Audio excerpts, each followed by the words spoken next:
Hello, everyone, and welcome back to Coming Soon, Movie News with Niklsun, coming to you from Los Angeles, California. This here is a second-part breakdown of the Marvel panel that was today at 5:30 Pacific Standard Time. It just ended about an hour ago, and again, as I mentioned in the last video, it was a little bit of a disappointing panel considering what Marvel has done in the past, especially last year with actually Tom Hiddleston coming out in character as Loki and riling up the fans and revealing footage for Thor and the Captain America footage, and it had only been filming, or the Guardians of the Galaxy footage, and it had only been filming for about 12 days. And so it was a little bit underwhelming this year because they didn't announce any future projects. The only thing that they did announce was Guardians of the Galaxy 2, which we knew was going to be happening anyway. And we had already pretty much guessed that it was going to be in the summer of 2017. So, I mean, it was a little bit underwhelming, but the Ant-Man panel actually surprised a lot of people because they did show off a little bit of concept footage from the film. And they also confirmed a couple of the characters that are going to be appearing in the movie. So, first off, Corey Stoll, who he was attached to he was one of actually the first people attached to the movie after Paul Rudd and Michael Douglas came on board. And they confirmed today that he's actually playing Darren Cross, who has been the rumored villain in the movie. He's also known as Yellow Jacket, and he will be the main villain in the film. In this movie, Cross is Hank Pym, who is Michael Douglas's character. He's his former protege, who was... Pym had actually seen him as the person who he wanted to take over eventually as Ant-Man, because Pym is Ant-Man in this movie, but he's aging, and so he can't keep up that mantle anymore. But Cross actually is the person who has taken over the company that they work for, and he's taken the company in a direction that Pym does not like. So instead of keeping him as the next in line to take over the Ant-Man mantle, he then meets up with Scott Lang through unknown circumstances. They haven't revealed that yet. But he meets up with him and actually decides that he's actually going to be his protege and continues to mentor him. They also did say, in that as well, through unknown circumstances, Cross actually does get his hands on some of the particles that Pym was working on. They're known as Pym particles.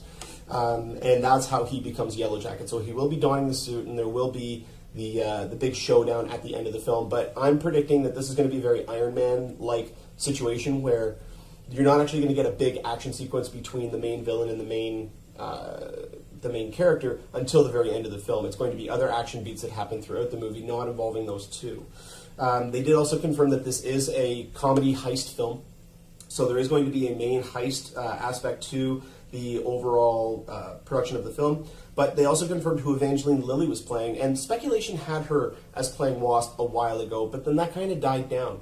And just on yesterday's show, I actually talked about how with the 4 prominent characters that Joss Whedon was talking about in Avengers 2, that the one actress, I'm forgetting her name right now, but that she was rumored to be playing the role of Wasp, because in the Ultimates comics, which is what the Marvel Cinematic Universe takes for their inspiration of the look of the characters, the character of Wasp was actually an Asian American character in the Ultimates. So it made a lot of sense, especially considering she had been cast and supposedly was in a very significant supporting role. So, I mean, take from that what you will, but they did confirm that she is playing Wasp, but she's not playing Janet Van Dyne. She's actually playing Hope Van Dyne, who is Janet and Hank Pym's daughter. So it's a little bit of a departure from the comics because... unless they establish that Janet was the original Wasp, just like how Hank Pym was the original Ant-Man, then that's not as much of a departure because Hope did become Wasp later on in the comics, but she was not initially that. But that is how they are starting this off. They also did confirm that the filming of the movie will start up again. Will start up again in August 18th in Atlanta. So they only had to delay it about a month and a half. Which wasn't too bad because it was supposed to start filming earlier on this month. And then they actually showed a clip. It didn't have any of the actors actually in it. It just had their voiceover, and it was a fully CGI rendered shot because they obviously haven't filmed anything yet. But they said it was pretty well fully rendered, so it looked very, very good. But it starts off with Michael Douglas narrating over the footage of a lab. So it's a tracking shot through a lab. And he goes, "Superheroes, what a goddamn joke. You're doing this because it's the right thing to do," Pym says to Lang, and Lang follows that with, "I understand," or "I agree." He agrees with that statement, and then it cuts This was the part that got a lot of people excited because it gives a sense of the tone of the film, but it also gives a sense of what we're going to get out of the action, the silliness that they are fully aware of and they are fully taking advantage of. They're not shying away from that, which is a very good thing when dealing with a project like this. It cuts to Ant-Man in ant size, and he's running along a rooftop. He doesn't quite know how to use the suit yet, so he's kind of fumbling and doesn't really know exactly what to do. But Pym is talking him through it, saying, use the helmet to call the ants. And so he then does that, and from his perspective, this giant flying ant lands and actually sounds like a helicopter. Like they've made it all from his perspective. The sound, the visuals, everything like that are from his perspective. And when he jumps on the flying ant, after it lands, it then starts zooming through the cityscape, and you see him holding on, flying onto this thing. Very, very silly, very fun, but that's the tone that they're going for with this movie. It's going to be Marvel's first official comedy with action elements in the movie, but it is a comedy first and foremost. They're going all out with this movie. They really are. Very similar to what they did with Guardians of the Galaxy. It's a risky property. It's unknown, and a lot of the bad press about this film, I'm glad that they actually came out and addressed a lot of this stuff, because unlike what Fox didn't do with Fantastic Four, where they didn't mention anything at all, although a leaked photo of of the Thing has actually gone online. You can find that on my Twitter and Facebook feeds.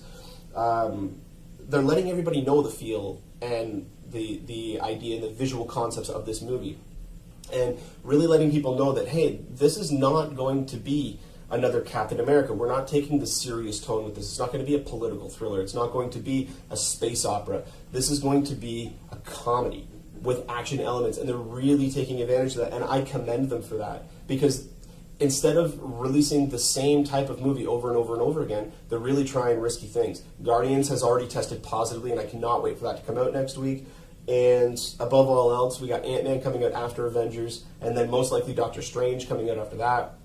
So it's very interesting to see exactly where they're going to be going with this. But I am excited the fact that we are going to be getting Ant-Man versus Yellow Jacket. It is very exciting. Let me know what you guys think in the comment section below, and also you can follow me on Twitter at Niklsun, Niklsun, for all of your movie updates. Don't forget to click the subscribe button down there at the bottom corner. And you can also find us on our Facebook page at facebook.com/movie news with Niklsun. I'm going to be posting another video up later on today about the Legendary Pictures panel and kind of an overview of everything that they did there, plus a couple of special announcements that they did on there. So definitely check back for that. But until next time, you guys enjoy the rest of your day. Take care.